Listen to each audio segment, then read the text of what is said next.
उदय सामंतची पण पार्टनरशिप आहे.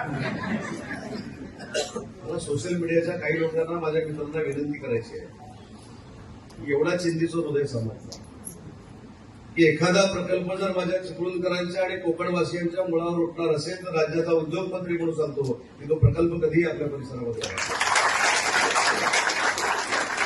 हे सगळं करत असताना त्याची आपण माहिती घेतली पाहिजे. नक्की तो प्रकल्प काय चाललेला आहे. मग अशी मला कोणीतरी खेळला सांगितलं की ते केमिकल तयार पण झालं. ते तयार झालं मला माहित नाही, तुम्हाला कसं काय कळलं? काल रात्री कळलं. अरे भाऊ, फक्त रात्रीच्या गोष्टींवर विश्वास ठेवू नका. मी सांगणाऱ्या आधी शुद्धीबद्दल केला. नंतर मी तिथं माझ्या डिपार्टमेंटला फोन केला, तिथं मी एमपीसीबीला फोन केला. तर आपल्या सगळ्या पदाधिकाऱ्यांना माहिती पाहिजे म्हणून चर्चेला हा मुद्दा भविष्यामध्ये येणार आहे म्हणून सांगून ठेवतो. कुठेही मॅन्युफॅक्चरिंग चालू नाही. फ्लोरिन क्रिएट करण्याचं काम फक्त इथे चालू आहे. जी कंपनी इटलीमध्ये होती त्या इटलीच्या सगळ्या मशिनरीला केंद्रीय प्रदूषण बोर्डानं मान्यता दिलेली असेल की नाही त्या तपासतोय. परंतु जे काही लिक्विड बाहेर पडलं एक टँकर म्हणून जे सांगतायत ते कुठेही एक थेंब देखील जमिनीवर पडलेलं नाही. ते आपण तळोजाला नेलं, त्याचं विघटन केलं आणि ते विघटन केल्यापासून आजपर्यंत तो पदार्थ तिथं तयार देखील होत नाही. 4 ऑक्टोबरला एमपीसीबीनं त्याला नोटीस दिलेली आहे.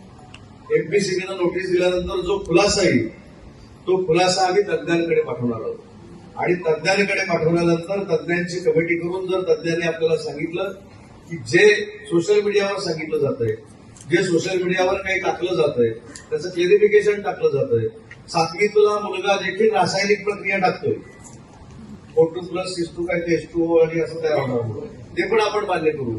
पण ह्या सगळ्या गोष्टीचा जोपर्यंत खात्रीलायक अहवाल येत नाही तोपर्यंत आपल्या जिल्ह्यामध्ये हे काही होणार नाही. हे मला प्रामाणिकपणे इथे सांगायचंय राज्याचा उद्योगमंत्री म्हणून. खरं तर उद्योगमंत्री म्हणून जमीन देणं आणि इंडस्ट्री सुरू करणं इथपर्यंत माझ्याकडे आहे. बाकीचा सगळा विभाग जो आहे तो जिकडे साहेब तुम्हाला माहित असेल पर्यावरणाकडे जातो. तरी जिल्ह्याचा पालकमंत्री म्हणून मी सगळी माहिती घेतलेली आहे. चिपळूणकरांनी नाही, जिल्ह्यातल्या सगळ्याच लोकांनी पालकमंत्री म्हणून माझ्यावर विश्वास ठेवावा की कुठेही वाईट जर होत असेल तर मी पालकमंत्री म्हणून ते व्हायला देणार नाही. हे मुद्दाम मी चिपळूणमध्ये येऊन सांगतोय. कारण उद्यापासून परत काहीतरी टूक फार करतो धरले. सोशल मीडियावर टाईप करायचं आणि पुढे पाठवून द्यायचं. पुढचा लेखक त्याच्यात काहीतरी ऍड करतो, तो पुढे पाठवतो. पुढचा लेखक त्याच्यात अजून काहीतरी H2O टाकतो, तो पुढे पाठवतो.